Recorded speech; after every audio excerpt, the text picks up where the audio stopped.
Podcastirmãos.com. Olá, pessoas! Podcastirmãos.com, Jetlag entrando no ar. Eu sou o Paulinho, estou aqui, ou melhor, não estou aqui com o Gustavo, porque ele acabou de voltar da Europa e eu não quero correr riscos. Ele tá lá na casa dele.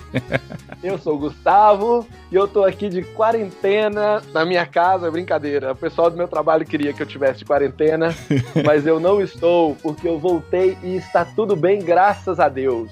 Estou aqui a mais de 10 mil quilômetros de distância do meu querido amigo Mário, que está lá no coração da crise. Não pode ser coração não, né, Mário? Não.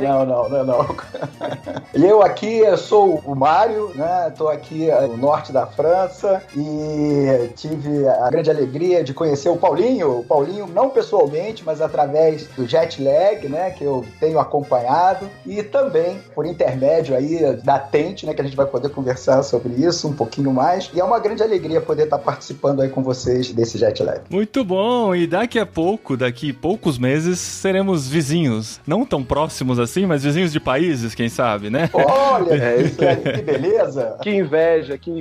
E nós estamos aqui para conversar com o Mário, fazedor de tendas lá na França, que vai contar um pouquinho da sua história. E ele, que já está muito envolvido com a ideia, agora pode colocar a mão na massa e mostrar pra gente como que é fazer tendas lá na Europa.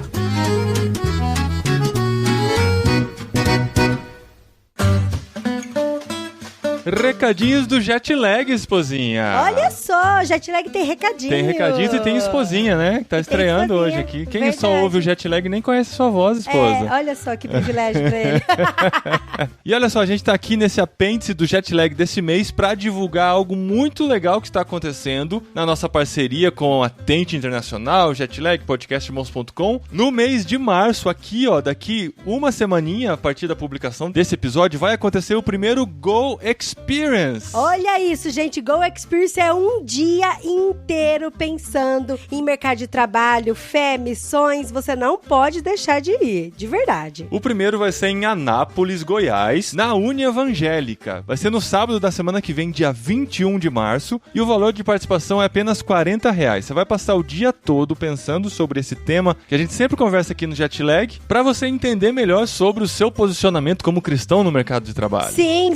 E serve tanto para você sinalizar o reino de Deus dentro do seu trabalho, ou também como fazer missões lá fora, igual o Jetlag tem entrevistado tantas pessoas que estão lá, né, amor? É isso mesmo. Então a gente quer dar continuidade, quer oferecer essa capacitação para você que se interessa pelo tema, tem se emocionado com nossos programas e tem sentido Deus te chamando para alguma coisa diferente no que você já faz. E para se inscrever é só entrar no link goexperience.eventbrite.com. Isso. E também siga a Tente, né, nas redes sociais, @BrasilTente. Tente é sem E no final, tá? TENT. Beleza, gente? Então tá aí, faça a sua inscrição, tem o link no post e participe. Se você é de Goiás, participe já na semana que vem, mas em abril vai acontecer em São Paulo, capital, e tem outros locais já reservados para esse ano. Belo Horizonte e Rio de Janeiro também vai ter Go Experience. Fica ligado aqui nas nossas notificações, fica ligado nas redes sociais da Tente e de irmãos.com.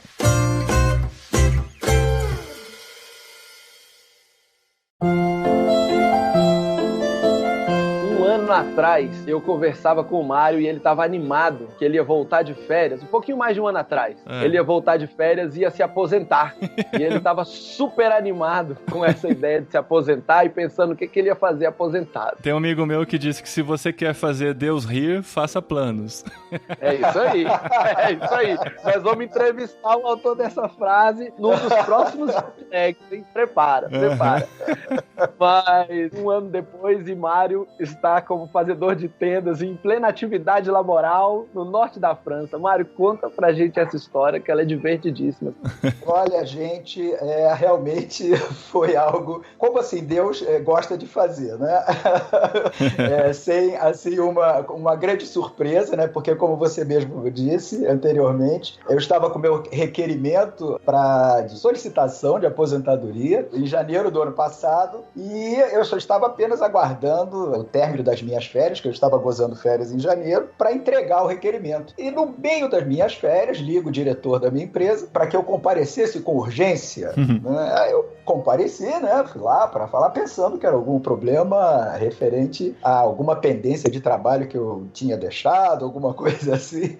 E ele falou: Mário, estou pensando aqui e eu vou te mandar para a França. E aí, evidentemente, qual foi a minha primeira reação? Não, eu não vou para a França. Você não quer, Mário, para a França? Eu falei: não, eu vou me aposentar, já estou com o requerimento pronto e eu tenho, assim, um sonho, né? Porque esse meu diretor lá, ele sabe que eu tenho um trabalho da igreja e tal, e que o meu sonho era fazer missões em tempo integral e tal. Eu falei: não, agora eu vou ter oportunidade de poder me preparar melhor e tal. Aí ele falou: Mário, você tem certeza? Eu falei: tenho certeza, eu não quero. Aí retornei para minha sala. Retornando eu para minha sala, toca o telefone, atendo o telefone. Quem está no telefone? O pessoal não vai saber, mas é a nossa querida Sabrina, que é também é uma das diretoras da Tente. Uma das diretoras da Tente Brasil. Ela pega o telefone, ela é uma amiga pessoal minha, né? A gente conversa sobre tudo. Eu comentei assim com ela. Falei assim: acabei de receber um convite de ir para a França, né? Aí ela me disse: você não aceitou?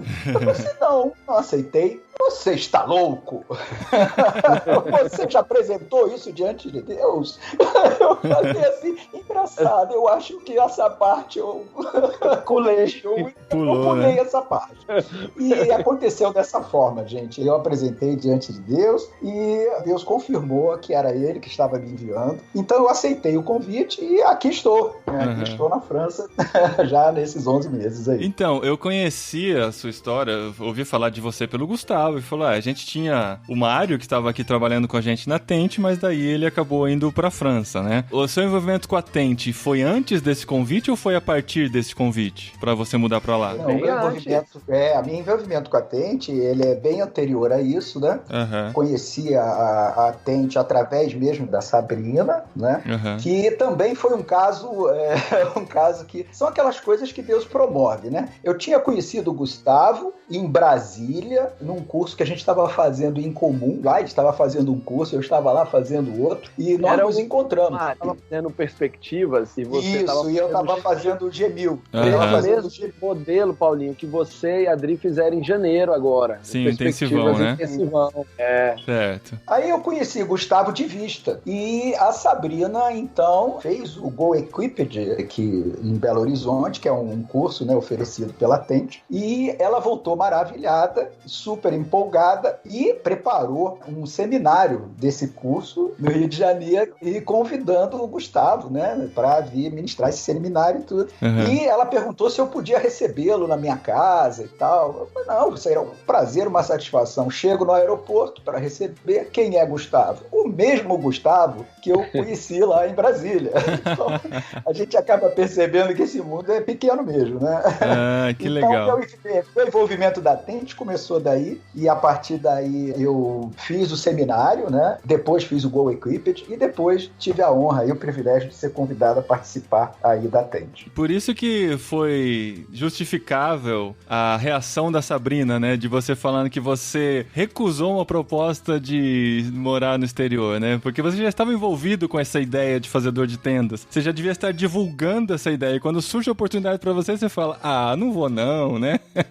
Olha só, quando você fala de uma coisa o tempo todo e promove aquela coisa, e de repente aquele assunto passa a ser seu, pra você não consegue enxergar. Eu me lembro de falar com o Mário, eu falei: Mário, que história é essa? Como é que você negou ser fazedor de tendas? Aí ele falou: Gustavo, na hora eu tava focado que eu tinha que aposentar, olha só, anos como crente, entendendo missões. Eu tinha que aposentar e me tornar missionário.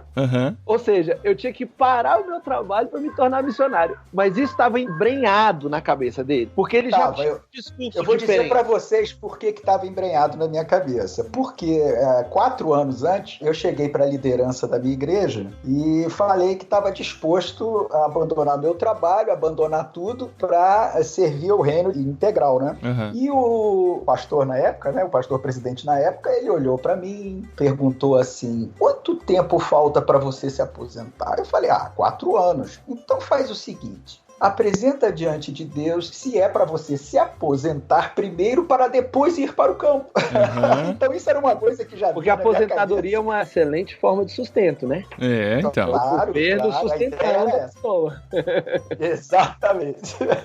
Então isso já estava na minha mente. Então assim, eu estava profundamente envolvido com fazedores de tendas, mas ao mesmo tempo eu achava que não era mais para mim, era para os outros, né? Então a surpresa surgiu, mesmo porque foi com antecedência de 15 dias antes da minha aposentadoria. Nossa, pois é, foi no time certo. E vamos adicionar aqui, quando você voltar, você poderá se aposentar imediatamente? Poderei, ou não. Mas dependendo do que Deus vai depender do que Deus quer. Vai depender se você vai voltar, né, Mário? Tem isso também. Deus é bom também. Deus é bom. Você exerce a mesma profissão que exercia no Brasil? Foi transferido pela própria empresa, é isso? Eu sou engenheiro mecânico, né? E eu vim para a França para desempenhar uma função. Quer dizer, a empresa é a mesma, é para desempenhar uma função dentro da mesma empresa, na parte de fazer trabalhos de inspeções que envolve algum tipo assim de material de assunto um pouquinho mais sigiloso. É o que eu estou fazendo por aqui. Entendi. Você está trabalhando com fornecedores da sua empresa aí na França? Eu estou trabalhando com fornecedores da minha empresa, que basicamente são aqui da França. Basicamente. Entendi. Então a gente não pode ter muitos detalhes. Fica mais interessante ainda. A gente vai falar assim, de uma forma mais superficial, né? Muito bom. Aí os nossos ouvintes podem imaginar qualquer coisa. Fiquem à vontade. Pode. Uma empresa que tem fornecedores franceses. Tipo, pode ser de qualquer tema, né? Apesar dele ser engenheiro mecânico. Exatamente. Mas que fique claro que é tudo legalizado, tudo dentro da lei, né? Claro. Sem isso aí, sem dúvida nenhuma. Tá certo. E aí, então, a partir do momento que a Sabrina trouxe razão ao seu coração e falou, não tem por que não ir. O Gustavo também. Por que você vai recusar uma ideia dessa? Como é que você trabalhou isso na sua mente? Até decidir ir. O primeiro passo, claro, evidente, foi acolher, né? Acolher a opinião dos mais sábios, né? Por mais que sejam mais novos. É claro, né? A sabedoria independe da idade. Então, olha só. Eu, claro, fui buscar em Deus a confirmação de tudo isso, né? Eu precisava ter essa certeza no meu coração, mesmo porque havia já uma decisão tomada minha, mas que para mudar essa decisão eu tinha que ter essa certeza e essa segurança. E nessa busca, Deus então confirmou realmente que era ele abrindo essa porta, abrindo esse caminho, que ele tinha um plano comigo por aqui mesmo. A decisão tomada até a mudança foi meio que fulminante, né? Vamos dizer assim, quando o diretor me fez a proposta, eu perguntei a ele quanto tempo eu tenho para pensar. Ele falou 5 minutos. Aí foi daí que eu recusei. Daí, indo para minha sala do escritório, eu recebi o telefonema e nesse meio tempo eu percebi que era para participar de um processo ainda, né? A gente tinha que passar por um processo de aprovação para ir, né? Então tinham exames médicos, tinha provas de línguas e tal, para eu poder vir para cá, língua inglesa, não era nem a língua francesa, depois eu dou mais detalhes sobre isso. Então eu falei assim, bom, é um processo seletivo, então eu vou ter tempo de apresentar diante de Deus, ótimo. Aí eu voltei então na sala do diretor, porque até então eu tinha recusado, isso tudo no mesmo dia, né? Assim, em questão de menos de 1 hora isso tudo. Eu voltei na sala do diretor e falei com ele, falei assim, olha, então eu pensei melhor, como é um processo seletivo, eu aceito participar do processo seletivo. Porque os processos seletivos na minha empresa, eles englobam 3, 4 pessoas, eles sempre colocam pessoas para participar, porque pode haver problema com algumas e tal. Falei, bom, a vaga era uma só. Falei, não, eu participo do processo seletivo. E isso na minha mente, eu pensando e orando com Deus, falando, bom, Deus pode quebrar minha perna, eu não vou. O meu exame de sangue dá todo errado, né? E aí, poxa, eu não sou aprovado, né? Pô, eu tenho idade, né? Pô, vai lá que o meu triglicerídeo tá alto, né? E tal, aí eu não sou aprovado no exame e tal. E com tudo isso, eu teria tempo para apresentar diante de Deus. E aí, novamente, retornando para minha sala, o telefone toca novamente. E aí, era o responsável por este trabalho aqui na França, por esta função na França. E ele pega o telefone e fala, parabéns, Mário, você foi o selecionado. Aí eu falei, mas não é um processo seletivo. Ele, só tem você. Que ótimo. Então, Eu não tenho casa própria, então eu morava alugado, tinha um carro, então eu tive que me desfazer. E ele falou assim, você vai dia 28 de março. E aí eu tive que me desfazer de tudo, às pressas e tal, e me desfiz do carro, do apartamento e tal. Tudo assim, muito corrido, né? Extremamente corrido. O meu visto saiu 2 dias antes da viagem. Uau! Foi assim, a passagem já estava comprada. E você torcendo para negarem o visto, né? Para dar algum negar problema. O visto, para dar tudo errado. Eu acho que o título vai ser o fazedor de tendas relutante, né? Não, o fazedor de tenda que nunca imaginou que seria ele. Mas olha, gente, foi coisas que só Deus mesmo para mover. No final das contas, foi tudo certo, né? Como tudo que é de Deus. E tá sendo uma experiência maravilhosa. Já tinha estado na França antes? Tinha estado a turismo, né? E em turismo, a gente não tem, assim, exatamente a ideia de como é, né? Como é o way of life, né? Sim. Então, os olhos do turista, o óculos do turista, né? Ele é completamente diferente daquele que vem passar um tempo maior, que vem viver aqui. Sim. Isso é em todas as realidades, né?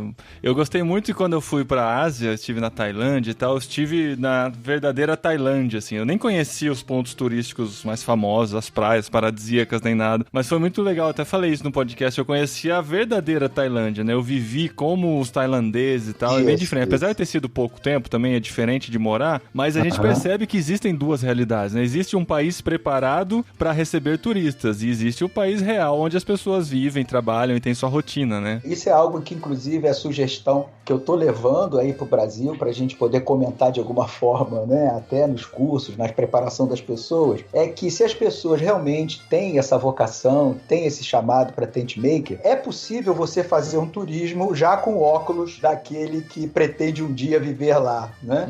É espiar a terra, né? Você já entra no local com aquela visão de espiar a terra, né? E isso vai te dar informações valiosas para quando você vir definitivamente e até um preparo melhor para isso. Mas como que você sugere fazer isso? Já procurar alguém que já está fazendo isso lá e caminhar junto e ver um pouquinho do dia a dia dele para começar a entender? A gente tem essas propostas de cursos da própria Tent, né?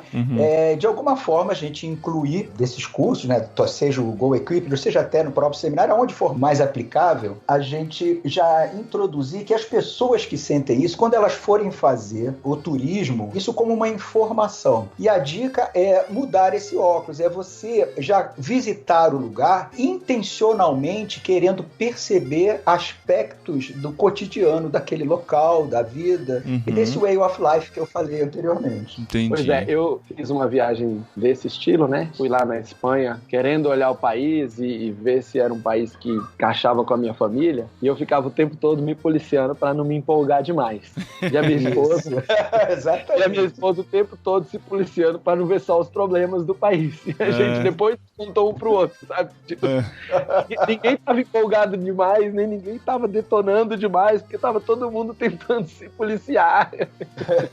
É verdade. A gente vai tentando olhar com outros olhos, mas é bem diferente. Eu me lembro quando eu fiz uma viagem a turismo, mas com esses olhares para ir pra Argentina. Eu fui numa reunião a trabalho, aí deu um sinal positivo que eu ia mudar pra lá. Eu fui com a minha esposa pra gente conhecer. E depois eu fui e morei, né? E, assim, não deu tempo da gente ter noção de muita coisa nessa época, não. Nessa viagenzinha turística, né? Mas, por outro lado, é bom que você já gasta os pontos turísticos. E aí, quando você chega lá, você não quer ficar indo nos turísticos. Aí você já vai com a mala pronta pra ir conhecer o mercadinho da esquina, a padaria. No caso da Argentina, o açougue, pra procurar as carnes.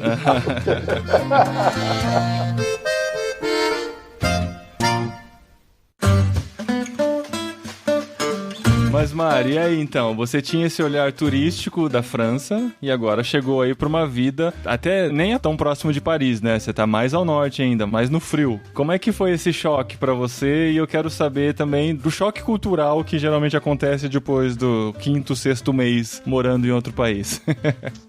Bom, vamos lá. Eu tô a pouco mais de 350 quilômetros ao norte de Paris, né? Eu tô na Normandia. Olha só. Numa cidade chamada Cherbourg. A temperatura realmente, a temperatura baixa, mas eu tô próximo ao mar, né? Eu tô próximo daquelas praias do desembarque da Segunda Guerra Mundial, né? Aquela do Soldado Ryan, o resgate do Soldado Ryan. Uhum. Eu tô mais ou menos perto daquela região ali, entendeu? Então, Sim. com relação, assim, à transculturalidade, né? Quando a gente chega aqui, a gente não acha que vai ter nenhum tipo de problema. Por quê? Porque a gente está num país de cultura ocidental, num país que tem uma origem da língua latina, e assim, a gente acha que não vai ter nenhum problema. Mas é claro que aqui não tem os efeitos, né, mais chocantes da transculturalidade quando você vai para um país da Ásia, ou, né, que você tem um choque cultural muito grande. Mas aqui você só tem uma adaptação, mas é mais da parte comportamental, né? Que são aqueles códigos da vida em sociedade, né, que você não pode pegar na pessoa, que você não faz perguntas sobre a vida da pessoa, e tudo isso você vai aprendendo aos pouquinhos, né? Vai aprendendo errando, né? Bastante. Aprendendo errando, e esse errando, ele traz algumas consequências, né? Porque as pessoas começam a te olhar e falam assim, poxa, esse camarada intrometido, quer saber da minha vida?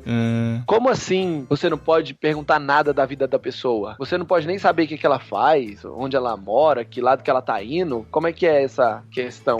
Tudo isso, assim, é o que eu pude aprender até agora, né? Pelo menos aqui no norte da França. É claro que quando você vai para Paris, uma cidade mais cosmopolita, isso muda um pouco, né? Mas aqui eu tô no norte da França, numa cidade pequena, que você tem aquela coisa mais arraigada do francês tradicional, né? O relacionamento, ele tem níveis, né? Como em todo local. Porém, aqui, a evolução do nível, ela tem que ser, assim, muito combinada entre os dois. Então, vou tentar me explicar melhor. No primeiro contato, você só conversa sobre amenidades. Você não fala de você e a pessoa não fala dela. A gente vai falar sobre o geral, o genérico. Tipo, como tá o clima, essas coisas? O clima. E vamos tomar um café já é um segundo step. Tomar um café já é um segundo nível. Isso aí, no café, você já pode falar sobre a sua profissão, você pode falar do seu dia a dia, mas sem entrar em nenhum aspecto mais íntimo, do tipo salário, seus gostos. A pessoa, ela passa para você que ela não tem interesse nenhum em saber nada de você. Olha só. Se ela quiser saber algo, ela vai perguntar. E a ela, ao te perguntar, ela tá te dando o direito de também perguntar a ela no mesmo nível que ela perguntou. Entendeu? Então, é um nível que você vai dando determinadas liberdades aos poucos. Você pode falar com uma pessoa durante um ano inteiro e jamais saber nada sobre ela.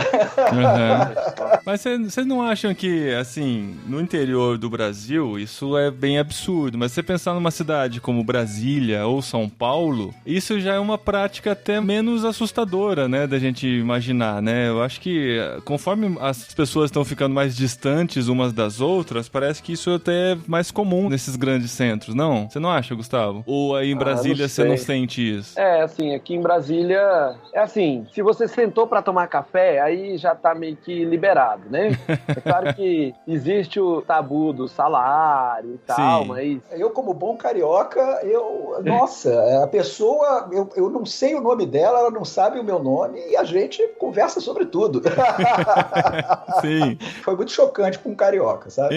Eu entendo que, assim, pra gente também né, ainda é bastante, mas parece que, assim, ó, mesmo o Brasil tá caminhando pra isso nos grandes centros, né? Eu acredito que sim. Acredito que sim. Sim.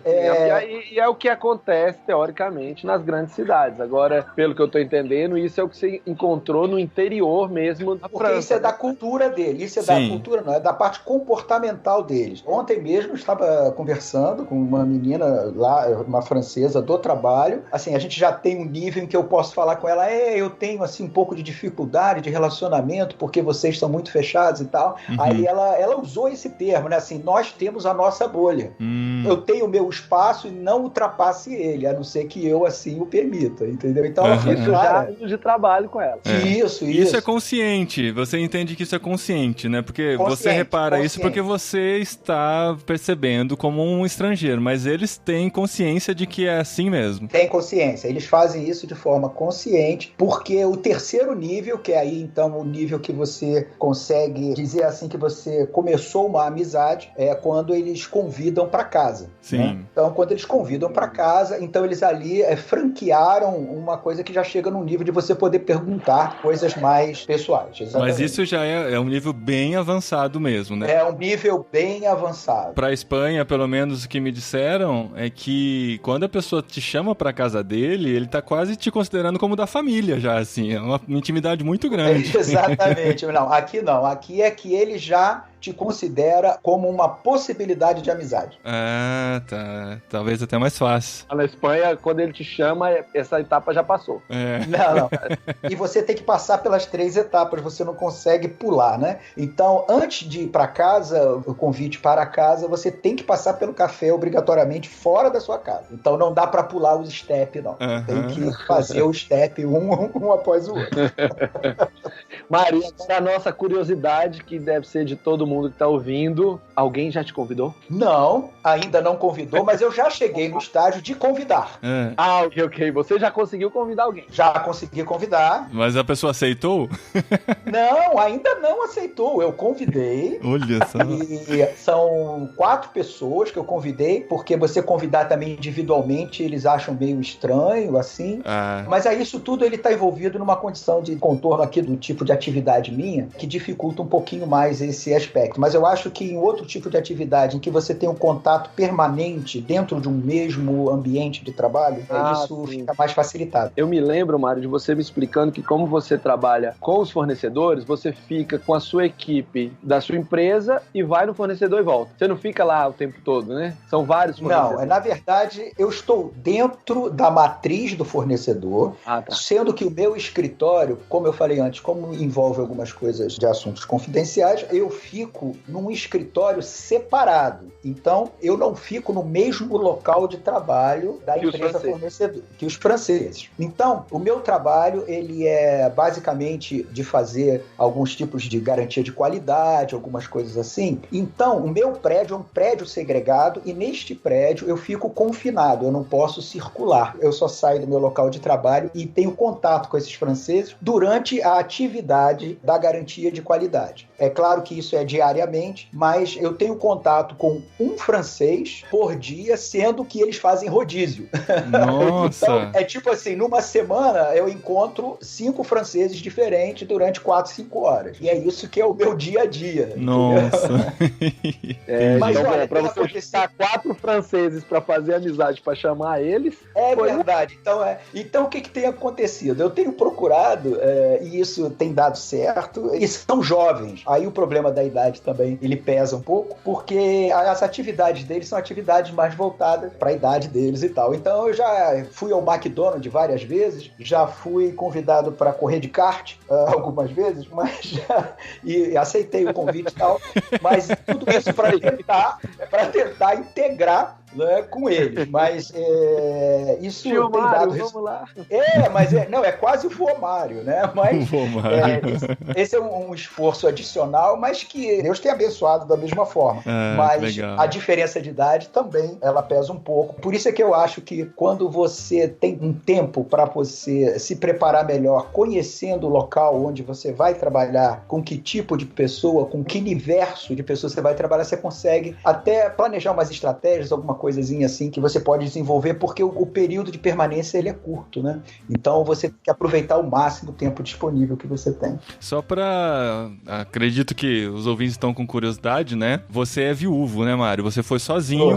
Foi sozinho e tal. E é por isso que tá nessas circunstâncias e situações aí, né? Isso. Você acredita que o fato de estar sozinho, ou se você estivesse com a esposa, poderia ser alguma coisa diferente? A maneira de se relacionar com eles aí? Você consegue medir isso de alguma forma? Consigo, perfeitamente. A questão, principalmente de filhos, ela contribui bastante para você estreitar relacionamento. Porque é claro que quando você fala de crianças, jovens e adolescentes, eles não têm essas 3 etapas que eu falei, porque isso é o relacionamento profissional e o relacionamento fora da área profissional entre adultos. Mas entre jovens, adolescentes e crianças, isso não existe. e o relacionamento entre as crianças acaba aproximando, né, os pais e eu, por exemplo. Se eu tivesse aqui, por exemplo, com crianças ou com filhos adolescentes, Com metade acredito... dos meus filhos seria diferente. Não precisava nem levar todos. Tem um exemplo aqui de um brasileiro, né, que está com um filho, ele trouxe o filho tem 12 anos e o filho joga futebol num time aqui de 5ª divisão aqui, ele veio e já se enturmou e já joga no time de 5ª divisão e já se envolve com a garotada toda e tal, então isso é uma porta que não é diretamente do trabalho, mas que indiretamente você acaba tendo a oportunidade de testemunhar. Se relacionar com a comunidade. Né? Exatamente. Muito bom.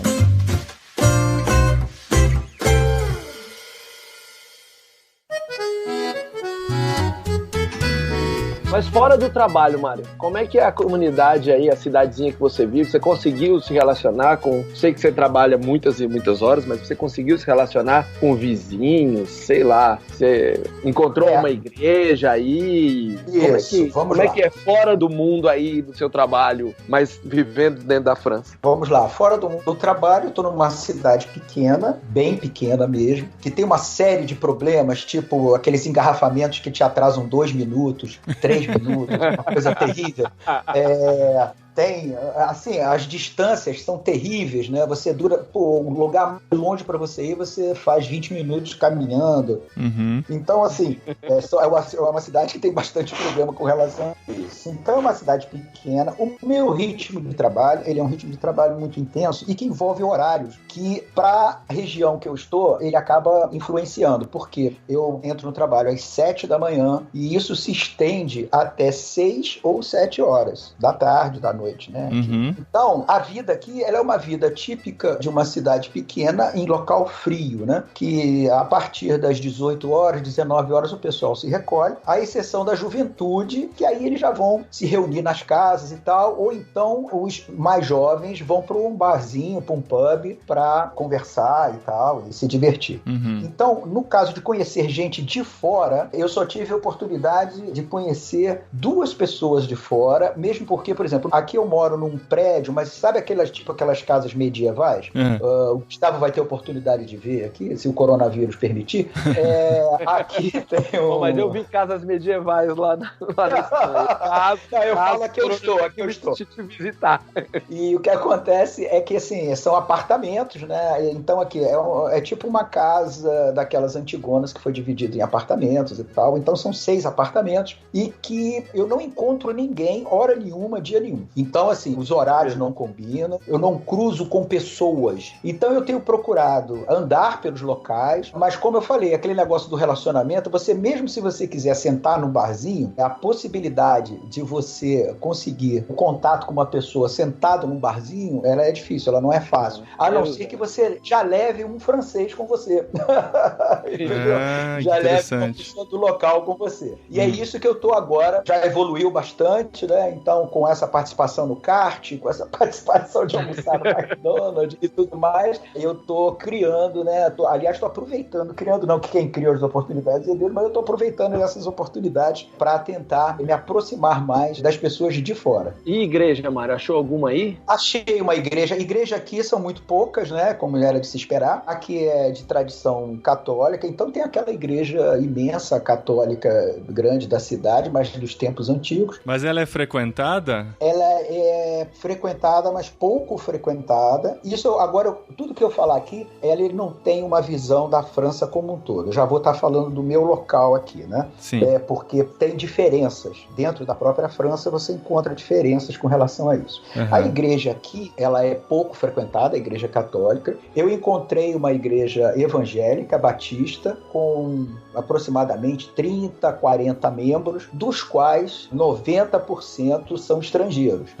Aqui acontece uma coisa muito interessante, que é o seguinte: aqui nós temos a liberdade de religião, né? Mas a liberdade do cidadão, ela está acima da liberdade da religião. O que significa isso? Significa que você tem liberdade para praticar a sua religião, você não será perseguido, mas você não tem a liberdade de fazer com que os outros sigam você. Então você não pode evangelizar, por exemplo, esse evangelismo que a gente costuma fazer de rua e tal, tal, que as igrejas costumam fazer. Aqui, a liberdade que eles proclamam aqui é que a liberdade individual não permite que você chegue diante de uma pessoa e tente falar sobre a sua religião ou evangelizar na rua ou entregar uma Bíblia, entendeu? Isso é muito mal visto aqui.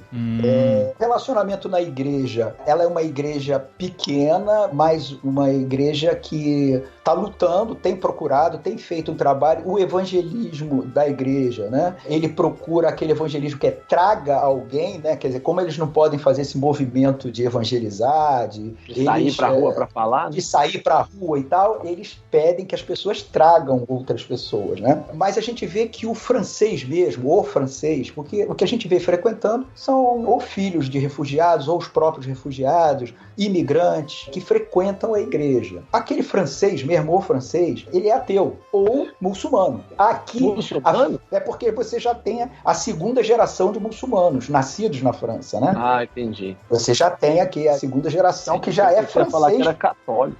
Não, francês muçulmano, né? Então, mas aqui a população muçulmana não é tão grande como é em outras regiões da França, mas aqui predomina o ateísmo, né? E o racionalismo, assim, exacerbado, né? Eu tenho, assim, pelo menos umas 2 histórias, assim, sobre isso, de que eu fui falar de Jesus, e é, assim, muito interessante. Como é que foi? Rapaz, eu não sei. Posso falar? Muda os nomes aí, muda os nomes aí. Vou mudar os nomes, então vamos lá. Se ficar muito grande, o Paulinho edita. Tá bom. Mas eu vou falar, o nome eu vou ter que falar porque faz parte do assunto, da forma como Deus conduziu para que eu pudesse falar de Jesus para a pessoa. Mas eu vou explicar melhor depois. Um fato que eu achei interessante aqui, como eu disse, é predominantemente o ateísmo, o racionalismo. Como eu tenho pouco tempo de contato com os franceses, eu tento aproveitar as oportunidades que surgem quando o período é maior. Então, eu faço também viagens dentro da França para fazer essa garantia de qualidade em outros locais dessa mesma empresa, em outros locais da França. E numa oportunidade dessa surgiu uma emergência em que um francês teve que me levar de carro. E eram 4 horas de viagem. E aí, 4 horas dentro de um carro é comigo mesmo, né? Vamos lá, né? Vamos tentar. Só eu e ele. Eu falei, agora, né? Então, já indo lá. E aí, eu falando de amenidades e tal. Aí, tava fazendo um dia lindo, né? Eu cheguei e falei assim, nossa, mas que dia lindo, né? Poxa, esse lugar aqui é bonito, né? Olha só que paisagem linda, olha essas árvores, né? E tal. Ele falou, é maravilhoso, né? Eu falei, pois é, eu fico pensando, tudo isso, né? Essa coisa toda aqui, essa maravilha toda e tudo funcionando harmonicamente, né? É uma coisa assim, né? Poxa, a gente não compreende como é que tudo isso pode funcionar. É difícil de achar que isso aqui tudo surgiu a partir de um caos, de um Big Bang, alguma coisa assim, né? E aí o assunto foi correndo por aí. E ele entrou no assunto. E ele entrou no assunto. Só que, gente, eu falei de assunto que eu não entendia nada.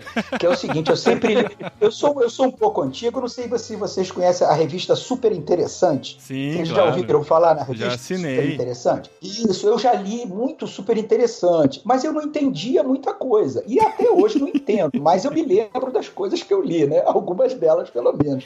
Aí o assunto foi desenvolvendo, e aí o camarada falou, mas olha, você olha pro universo, né? Essa coisa fantástica. Por exemplo, a definição de infinito é uma coisa que a gente não consegue entender bem, esse negócio de infinito, né? Você veja bem o universo. O universo, tem umas teorias aí que dizem que ele é curvo, fechado e tá em expansão. Eu não entendo nada disso, gente. Eu me lembro que eu li isso. Aí eu falando assim com ele, coisa do Espírito Santo. Eu falei assim, olha, se ele é curvo, fechado e tá em expansão, e ele é infinito, ele tá expandindo pra onde? Tem algo do lado de fora pra ele expandir, né? Se ele é curvo, fechado, eu imagino um balão preto, uma bexiga preta, que você tá enchendo, que tem que ter espaço pra ela encher, não é verdade? Aí, verdade. Mário, ele falando comigo, você sabe que eu gosto muito de física quântica. Meu amigo, quando ele falou isso, eu gosto muito de física quântica. E eu sei tanto de física quântica quanto de grego.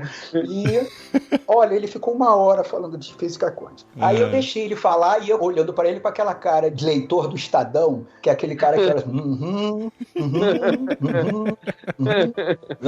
tipo assim, tô entendendo tudo, mas não tô entendendo nada. E aí, num dado momento, ele parou para respirar e aí eu continuei, né? Agora você vê, esse infinito tem tanto para o infinito grande, né? Quanto para o pequeno. Então você veja, por exemplo, o elétron. Aí você vai no elétron, a menor partícula lá do átomo e tal. Ele não é uma partícula. Descobriram que ele é uma vibração de uma supercorda. É como se fosse a corda do violão, que quando você bate assim, faz aquele movimentozinho assim, né? Então ele não é uma coisa, ele é uma... Agora você imagina, de que é feita a supercorda? Gente, eu não entendo nada disso. Volto a afirmar. Era só ali, é super interessante. Aí ele falou, é verdade? É verdade. Então, eu falei assim, para qualquer lugar que você olha, tem um infinito para cima. Você olha para o pequeno, tem um infinito para o pequeno. Só pode ter um Deus cuidando de tudo isso. Não tem como. Aí ele olhando para mim assim. Ele dirigindo. Agora você vê, ele dirigindo. Aí eu senti que ele ficou um pouco, né? Ali já era o Espírito Santo agindo, né? Eu já vi que ele já ficou um pouco assim. Agora você vê, eu sou cristão, creio nesse Deus que não é infinito. Aí ele me olhou mais assustado. Esse Deus que eu creio não é infinito. Ele é maior que o infinito. Ele criou o infinito.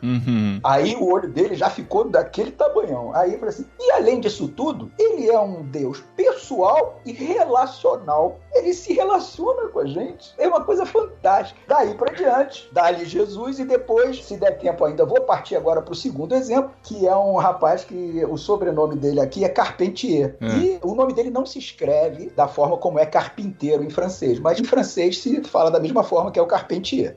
Foi outro que eu viajei e tal, e aí o assunto com ele já era diferente, porque o assunto dele não era física quântica, era história. Interessado na história do Brasil, querendo saber de quem estava aqui quando os europeus chegaram, se era índio, como é que era o índio e tal. E aí foi desenvolvendo o assunto. Aí eu não via saída para entrar no assunto com ele. Eu falei assim, bom, vou falar com ele assim, olha, eu tô com dificuldade de fazer amigos aqui na França. Você tem alguma sugestão assim? De o que eu posso estar fazendo? Será que se eles souberem que eu sou cristão, eles vão me tratar de forma diferente? Aí ele, bom, por quê? Porque eu não tinha o nível de intimidade para falar que eu era cristão. Mas eu aproveitei uma outra linha do tipo, tô com dificuldade de fazer amizade e disse que se eles soubessem que eu era cristão, eu ia ter dificuldade. Nesse momento você estava se declarando cristão e o cara... Eu estava me declarando cristão para ele. Ele falou assim, não, você não vai ter problema nenhum, mesmo porque eles não vão te perguntar. Aí eu falei assim, tá. Tá bom. Aí eu vi que o assunto por ali não ia render. Aí eu falei, não, mas é porque eu vou ter que voltar rápido pro hotel, porque eu tenho que fazer ainda uns trabalhos, que eu faço uns outros trabalhos lá pro Brasil. Ele falou assim, você faz outros trabalhos? Não, eu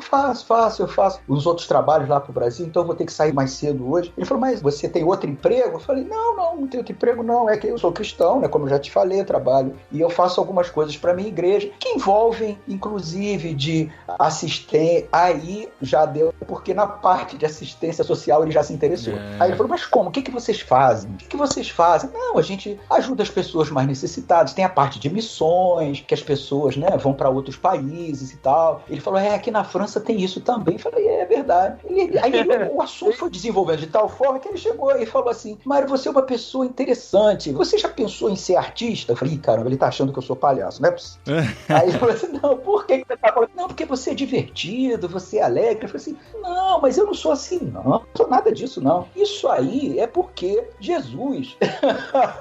Aí pronto, aí entrou. Eu falei, não, porque Jesus, eu como cristão, né, Jesus, quando a gente conhece, se relaciona com ele, ele transforma a vida da gente. Então, isso que você tá vendo de alegria em mim é externando, né, esse relacionamento que eu tenho. O quê? Você se relaciona com Deus? Você fala com ele? Falo. Uau. Aí ele falou assim, e eu tenho um amigo assim...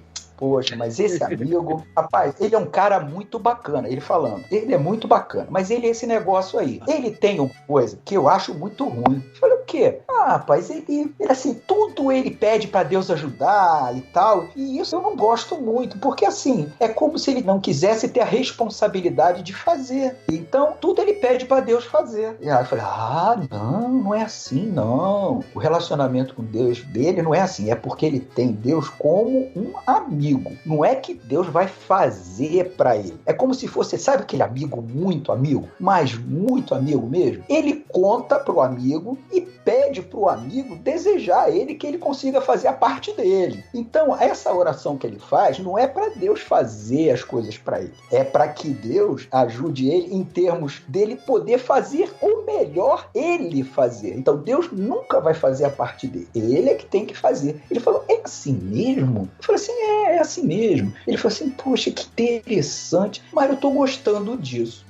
Você sabe que se meus pais tivessem me criado como cristão, talvez eu fosse cristão? Aí eu falei assim, mas você pode ser a hora que você quiser ser cristão. Ele falou, mas como assim eu posso ser cristão? Eu falei assim, é muito simples, é só você crer nesse Deus e crer que ele enviou o seu filho. Aí foi o João 3,16, né? Expliquei para ele João 3,16 e tal. Ele falou assim, mas como é que é isso? Eu posso falar com Deus? Me ensina. Eu falei, isso eu não posso fazer. Aí, como assim não posso fazer? Não, rapaz, porque falar com Deus é uma experiência pessoal. É simples a beça. É só você falar com ele e ele vai falar com você. Fica tranquilo. Ele falou assim, mas eu tenho dificuldade de acreditar nessas coisas.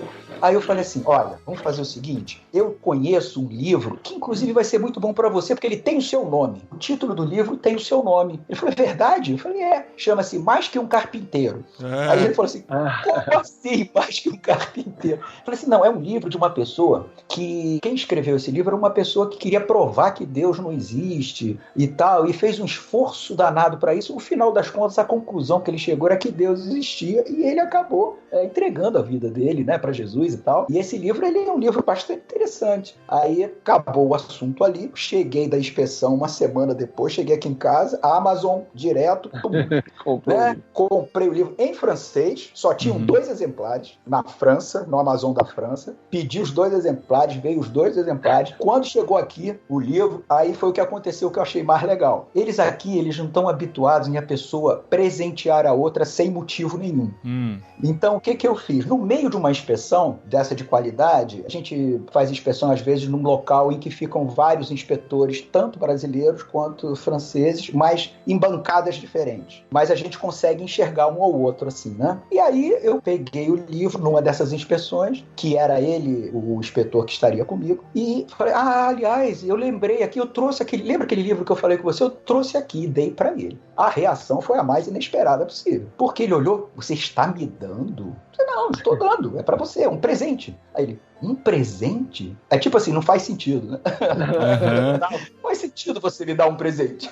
Entendeu? Tipo, não entendi. Aí, né, eu falei assim, não, é um presente. Aí você lê, e aí depois a gente pode conversar sobre o assunto e tal. Aí ele falou, tá, muito obrigado, muito obrigado. Ficou vermelho, com vergonha e tal, e guardou o livro na mochila. E o mais legal aconteceu depois. Quando ele estava saindo, os outros inspetores, que eu pensei que não estavam nem aí, estavam todos olhando quando eu dei o presente para ele. E foram todos em volta dele. Eram uns 6, mais ou menos. Fizeram um círculo em volta dele. O que ele te deu? O que ele te deu? Então, não sei o quê. Aí ele foi lá e mostrou o livro. Ele falou, tá em português, né? Ele falou, não, tá em francês, cara. Aí foi a curiosidade dos outros. Aí foi muito bacana. Ele tá lendo o livro ainda, né? Tô aguardando aí o retorno. Aproveitei o segundo exemplar e dei para esse outro da física quântica, que já leu, já voltou e já quer conversar comigo sobre o assunto. Mas trouxe uma sugestão de livro para mim também, que ele vai comprar para me dar também um livro, mas aí é sobre o que? Deixa eu ver se eu me recordo aqui. No momento agora eu não estou me recordando qual era o assunto, mas não tem nada a ver com cristão, não. Mas ele ficou de me entregar também para a gente voltar a conversar. São esses 2 assuntos assim mais interessantes, assim. Mário, mas oportunidades que se abriram aí, que eu tive, foram maravilhosas. Essas histórias são sensacionais, né? São histórias reais de como Deus usou você para chegar em pessoas que a gente não tem nem noção, né, de como poderia se chegar. Se você não pode falar abertamente na rua, se ninguém te pergunta, se ninguém te interessa, só mesmo você estando atento, estando preparado, estando dentro de um carro, amarrado pelo cinto de segurança por 4 horas, e quando você acha que é super interessante que você leu, não valeu de nada. Entendeu? Deus vai lá e usa tudo que a gente aprendeu, né? A gente está sendo preparado das mais diversas formas. É fantástico ver, né? Como Deus usa usa situações que a gente menos imagina, né? Pra fazer a sua obra. E você tá aí fazendo a sua parte. Tá feliz, dá pra perceber que você tá feliz, você ri bastante. A gente ri junto com você. Boa. Já passou o choque cultural, já se conformou que na França não tem pão francês. Exatamente. E tá aí curtindo. Na França não tem pão. Gente, vocês que estão ouvindo esse podcast e que não conhecem ainda a França, não tem pão francês. Aquele pão francês que a gente come no Brasil é brasileiro. É brasileiro, é. O pão francês daqui é o croissant. E a última curiosidade, você falou, depois ia falar sobre isso, mas você se comunica com eles em inglês, é o suficiente para conversar? Na verdade, isso para mim ainda é um desafio pelo seguinte, eu aqui por obrigação de contrato, eu só posso me comunicar no trabalho em inglês. Por quê? Como envolve negociações e discussões de caráter técnico, a dificuldade da língua tem que ser igual para os dois lados. Então, por contrato tem que ser inglês. O brasileiro falando inglês e o francês falando inglês. Uhum. Mas quando você vai falar sobre assuntos mais importantes como esse, em que você vai falar de você, em que você vai falar, por exemplo, com um ateu que é racionalista, que é super culto, eles não vão dar crédito se você não falar na língua deles. Se você não falar o francês e um francês bem falado. Porque é tipo assim, como você vem falar comigo a respeito desse assunto, sequer você consegue falar a minha língua direito. Porque tá ligado muito a uma coisa de intelectualidade, entendeu? Então, isso é um desafio porque, na verdade, eu não tenho um francês suficiente para entrar nesse nível de discussão, entendeu? E, ao mesmo tempo, o meu inglês está piorando drasticamente. Porque, como assim? Porque o inglês deles é trágico. E você passa o tempo inteiro falando um inglês trágico. O que está acontecendo? Eu não estou tendo a oportunidade de, vamos dizer assim, praticar o inglês raiz. Eu estou praticando o inglês afrancesado, né? Que é uma coisa muito... É igual meu pai. Meu pai voltou da Espanha falando, eu quero conectar na rede Wi-Fi. Mas é mais ou menos por aí mesmo. Eu senti que isso estava acontecendo, porque semana passada, né, também fui fazer uma inspeção fora da França, fui na Inglaterra, em Manchester, e quando cheguei lá, fiquei num hotel e tal, também numa cidade pequena, afastada e tudo. Aí cheguei no hotel, o recepcionista lá falou comigo e eu tive dificuldade de entender. Eu falei, nossa, já tô sofrendo o negócio do inglês afrancesado. O efeito do francês já tá me causando dificuldade no inglês. Mas acontece muito isso mesmo, né? Pra você falar no coração das pessoas, você precisa falar a língua nativa deles, né? Isso é um trabalho importante da gente fazer quando a gente vai para outro país. Por mais que a gente se comunique em inglês, você falar a língua do coração, você consegue falar de assuntos muito mais profundos, né? Exatamente. E você precisa, quando você fala assim, né, falar ao coração e se aprofundar, o seu vocabulário não pode ser o vocabulário profissional apenas. Então você tem que estar com um vocabulário que te permita falar sobre esses assuntos, né? Então não seria só o aspecto da mensagem bíblica na língua, não. É você poder conversar sobre assuntos mais profundos e você precisa ter aquele vocabulário que envolve esses assuntos, né? Uhum. Muito bom, Mário. Muito gostosa a conversa com você. Muito bom ter essas conversas. Ainda mais a gente que tem coração, né, de estar em outra cultura, conhecer essa cabeça, entender mais como eles pensam e como é importante esse tipo de conversa para chegar no coração deles. E tem outros episódios do Jetlag aqui pra gente conversar e pra gente ouvir. A gente agradece muito pra todos que estão ouvindo a gente. E mês que vem a gente tá de volta com mais um país aí, é isso? Confirma, produção? Confirma. Mês que vem a gente tá de volta e tô planejando uma surpresa aí. Vamos ver se a gente consegue executar essa surpresa, que é um podcast de ponta cabeça. Vamos ver como é que ele vai funcionar. Se a gente vai dar conta, Paulinho. Vai sim. Se der conta, os nossos ouvintes também darão conta. E, Mário, pra mim um prazer enorme conversar e ouvir as suas histórias, as risadas, e tô ansioso pra te visitar, torcendo pro coronavírus não me impedir de ir. Acredito que não impedirá. Acredito que essa viagem vai fluir bem. Vou contar notícias e histórias do seu campo, nos jetlags que nós vamos gravar mais pra frente. Eu que agradeço, né, porque é sempre muito bom e a gente tá, né, assim, entre amigos, irmãos amigos, né, e também poder falar um pouquinho do que a gente tem vivido aqui. É evidente que isso é apenas uma parte, mas, poxa, foi uma grande satisfação, uma grande alegria poder dividir um pouquinho disso tudo aí com vocês. Foi muito bom mesmo. Valeu, Mário. Brigadão. E a gente se vê na Europa. Opa, vamos marcar sim. Vamos tomar um café juntos. Pra começar o relacionamento. Isso. Muito bom. Au revoir. Au revoir. Merci.